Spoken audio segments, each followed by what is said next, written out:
What up, Naughty Steppers? It's Connor Whitmore here again with another video for you on the Nawtystep channel, and it is time for another Extra Nawties monthly roundup. Gonna go over some EPs, albums and compilations that I wasn't able to review in full, but which I still thought interesting enough to share my opinions on them with you. These are shorter reviews because there is a lot to get through, so I'll just be identifying my main points with each one and maybe showing you something you hadn't heard of before. Stuff released on the 27th of October and after will not be reviewed in this video but the next. There's actually a fair few in this video from the end of September, and the releases are covered in alphabetical order by way of artist name or record label name if it's a compilation. Lastly, there will be a list of everything else that came out this month near the end of this video, stuff that I couldn't review here because then there would just be too many, but definitely check those out if you haven't already. And so kicking off this latest installment, we have the Midnight Tyrannosaurus mixed Black Label compilation XL5. Need to be honest here, there are moments I enjoy in this album, but no whole tracks I wouldn't say. The Somnium soundtrack I like in parts, Digitist brings that staggered dubstep heat once again, but it's far from his best this year. There are some nice flashes in the Samplifier tune, Tigers come through with that wicked sound design again, and whilst I love the cartoon samples in his songs, by this point Midnighty's dubstep is becoming a little similar from track to track. But as a compilation, there's not a lot here that's making me want to go back to it again and again. You've got to really love this stuff to get anything from it, in my opinion. I see this remix compilation as a lot of pretty good ideas that just aren't that well executed. Some great producers on here, both huge and up and coming, many different genres on show, nice variation, and a lot of sweet integration of the original album's most identifiable moments. But ideas wise, it is largely forgettable. There isn't a lot taking me off my seat here. If I had to pick a couple of favourites though, then I would have to go with the remixes from Company and Temanite. This stuff is, it's unique, that's for sure. I certainly didn't expect anything less from Bleep Bloop, but really, this seems more like music for appreciation than general enjoyment. It's a pretty gripping collection of noises, effects and samples, some of it much more coherent than others, some points that paint a picture and tell a story, whilst others that are just a bit too excessive for auditory consumption.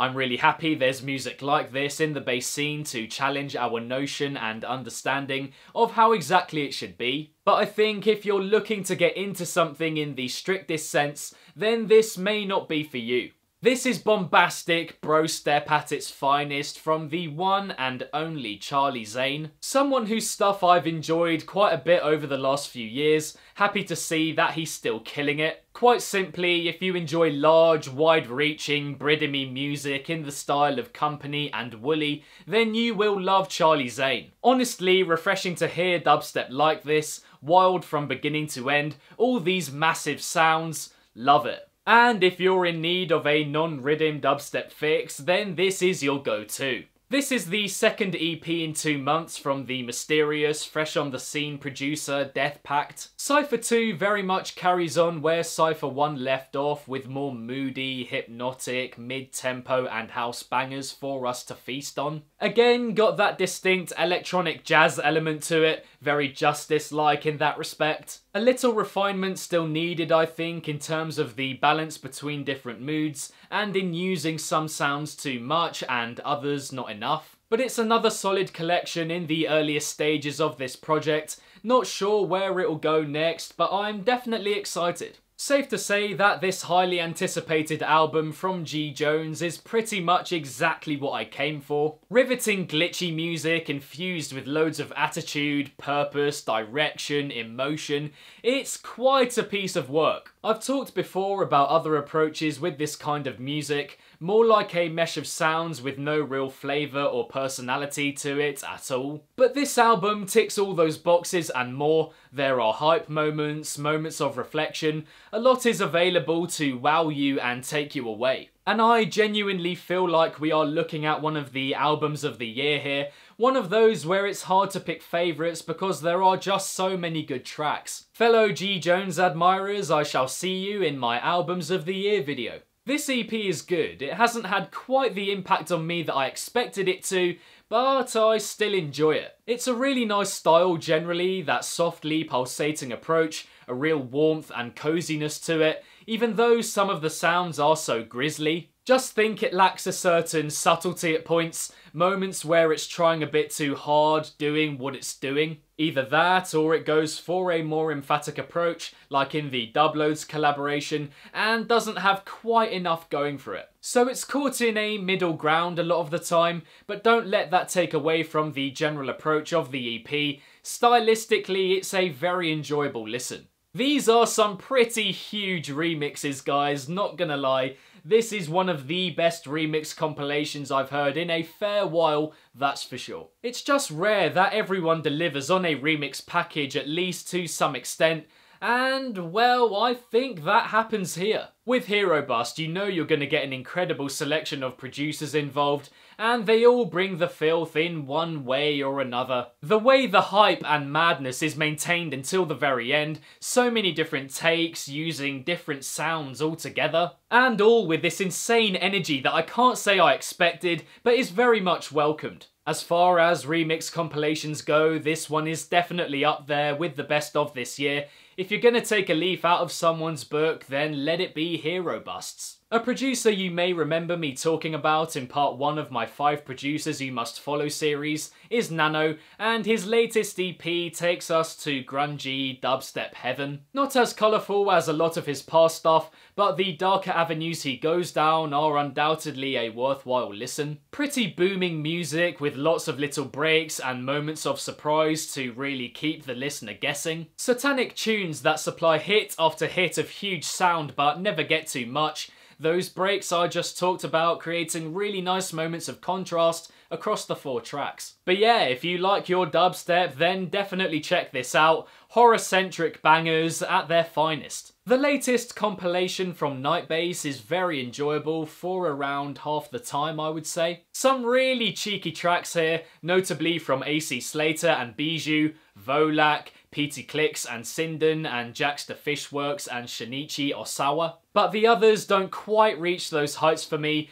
Obviously it's rare to have a compilation that's great the whole way through. But for me there's quite a stark contrast between the good and not as good, meaning that it's a pretty lopsided listen overall. I would say that it may be I'm more inclined to like one type of house music more than another, but I think it's an ideas thing here. Some work and others just don't. The third full EP and debut Disciple release from Oliverse was well worth the near-year wait, has to be said. Dubstep harking back to the early 2010s, full of colour and feeling. It's a complete throwback, channeling the likes of Nero and Subfocus. There's just so much nostalgia attached to it. The vocals, the yoys, the pop influence. Honestly, I think it is the breath of fresh air that the dubstep scene desperately needed. There are songs that I prefer here, but that's separating the great from the very good, as opposed to the good from the bad. Get High and Deeper in particular are incredible combinations of brute force and surging emotion,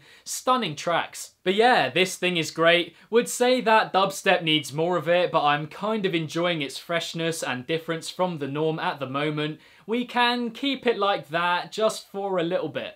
Another long-awaited EP, potentially the most eagerly anticipated in the underground dubstep scene, is the new Phiso project, Disrespect. A lot of bright, energetic sounds on show here, in amidst some of the scratchiest, most grating dubstep beats you're likely to hear all year. An alluring, cartoony feel to the introductions for the most part, pulling you in before hitting you with these thumping, piercing, blinding drops, some of which are properly in your face and others not so much. The track Brute Force is particularly clever in how it dips in and out of its heavier moments. Another thing that I really enjoy about this EP is that Phiso seems to know exactly when to switch things up to keep the listener guessing, and the overall theme is strong across the 4 tracks. But it's not an EP I'll be returning to a lot because I'm not huge on the overall style, but for what it is, a very good project, has to be said. Absolutely maddening energy to this EP from Pierce, which I can't say left me too surprised. Prior to Flesh, I understood his music to be completely bursting at the seams,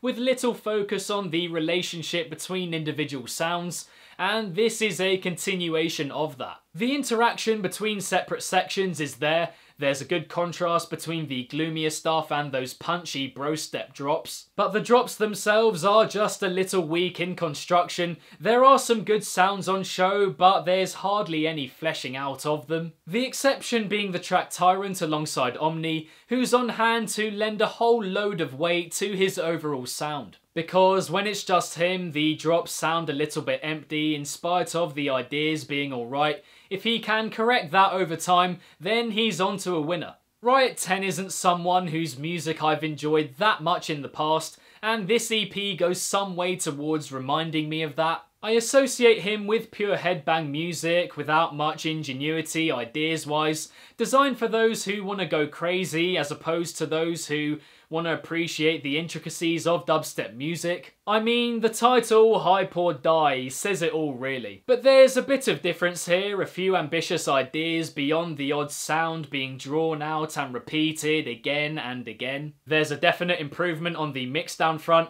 and the intros seem more refined generally, just more available to take in. Still a bit rough around the edges, but it is a marked evolution on his previous works, and hopefully that development continues. Put simply, if lively, animated, melody-inspired dubstep is your thing, then you will love this new EP from Rob Gasser. Playful, sprightly, keeps you guessing at all times, with that electricity and vivaciousness running through it from beginning to end. Some really nice moments here, particularly the second drop in Stars Fall Down, the outro in Out of Sight. There are outright rhythm drops and bro step ones too. Some work needed on the transitioning at points in terms of maintaining that spirited feel from section to section. But overall, a very solid EP for this kind of music. He must have had a lot of fun putting it together, and overall very encouraging for Mr. Gasser going forward. Someone whose steady rise I've really enjoyed watching this year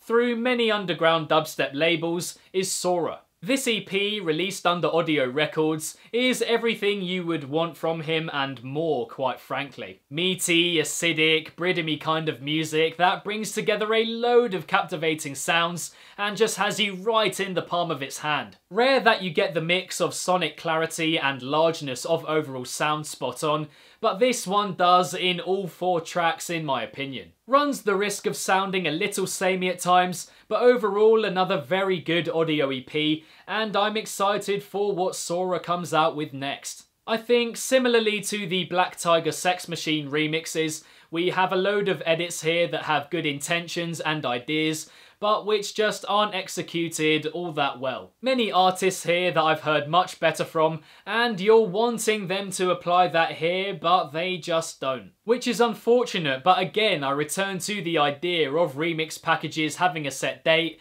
and therefore being a bit rushed. And this compilation has that feel a bit for sure. Many tunes here that just don't seem that refined. For the record though, my favourites came from Tynan and Electric. Those two had the biggest sense of completion for me. This EP from Wales, formerly known as Sex Wales, is a very, very interesting mix of styles, and honestly I can't stress that idea enough. Each song is pretty different from the others, but they all blend blissful, heartfelt moments with seriously hard-hitting dubstep. A genuine brightness to the heaviest parts here, pure bro step in the final 2, and weirdly off the chain in the opener alongside Jewel. That track taking so many unexpected turns that it's quite hard to keep up with, not necessarily in a bad way, just quite an out there approach. But to be honest, I think the less said about this EP the better. Go give it a listen and interpret as and how you wish. And finally, I think honestly some of the most mind-boggling sounds I've heard this year in the bass scene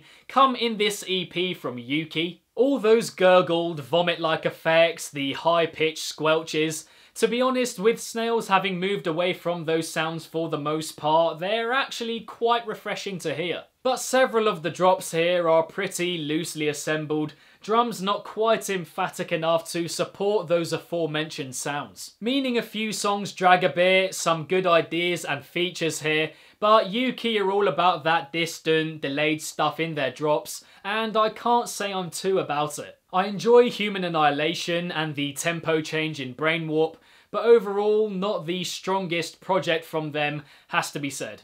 And so that brings the October 2018 edition of the monthly Extra Nawties Roundup to a close. Thank you very much, and as always, for tuning in. I hope you enjoyed. As I said at the start, gonna give you a list now of all the other stuff that came out last month.